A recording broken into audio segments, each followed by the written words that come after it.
యొక్క అద్భుత సాక్ష్యం. 5వ తరగతిలో ఉన్నప్పుడు యేసుక్రీస్తును సురక్షకునిగా అంగీకరించాడు. అది ఎక్కడ? భారతదేశంలో కాదు, ఆంధ్రప్రదేశ్ ప్రాంతంలో కాదు, మన తెలంగాణ ప్రాంతంలో కాదు, కొంచెం వాతావరణం చుట్టూతా భక్తిగా ఉంటుంది అని అనుకునే ప్రాంతం కాదు. అమెరికా దేశంలో 12 సంవత్సరాల చిన్న బిడ్డ. అమెరికా దేశంలో ఆయన ఒక కెరటం.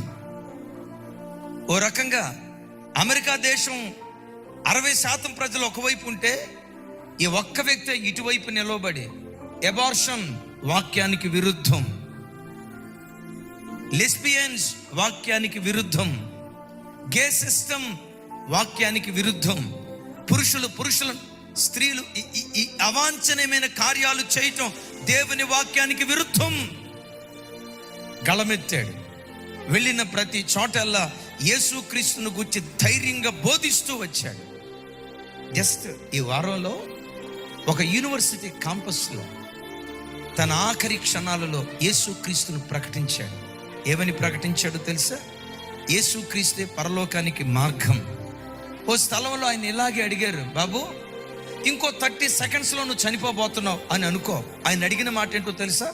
బుల్లెట్తో నిన్ను షూట్ చేసి ఇంకొక 30 నిమిషాలు నువ్వు చనిపోబోతున్నావు అని అనుకునేటప్పుడు నీ ఆఖరి మాటలు ఏం చెప్తావో, 30 సెకండ్స్లో నువ్వేం చెప్తావో చెప్పు.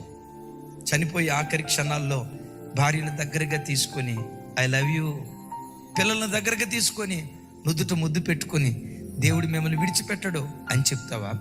ఆఖరి క్షణాల్లో ఏం చెప్తావు? 30 సెకండ్స్ నీకు టైం ఉంది. ఏం చెప్పాడో తెలుసా? ఆ 30 సెకండ్స్ టైం ఉంటే ఆఖరి క్షణాలలో దేవుని న్యాయ తీర్పు గురించి నేను చెప్తా.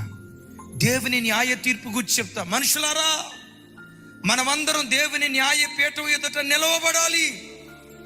మీ సొంత నీతి క్రియలు మిమ్మల్ని పరలోకానికి తీసుకొని వెళ్ళలేవు. మీ మంచితనం మిమ్మల్ని పరలోకానికి తీసుకొని వెళ్ళలేదు. మానవాళిని పరలోకానికి తీసుకొని వెళ్ళే ఏకైక మార్గం నజరేయుడైన యేసుక్రీస్తు ప్రభువారు. యేసుక్రీస్తు వారు పరలోకానికి తీసుకెళ్తాడు అని నమ్మినంత మాత్రాన మీకు పరలోకం కలగదు. ఆయన ఏదో మంచి బోధకుడు, మంచి మనస్తత్వం కలిగిన వాడు, జాలి కలిగిన వాడు, దయ కలిగిన వాడు అని ఎరిగితే కుదరదు.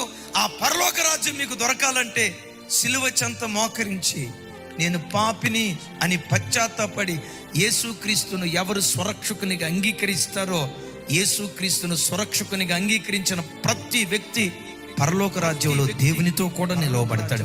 30 సెకండ్స్లో దీని గురించి చెప్తాను సార్.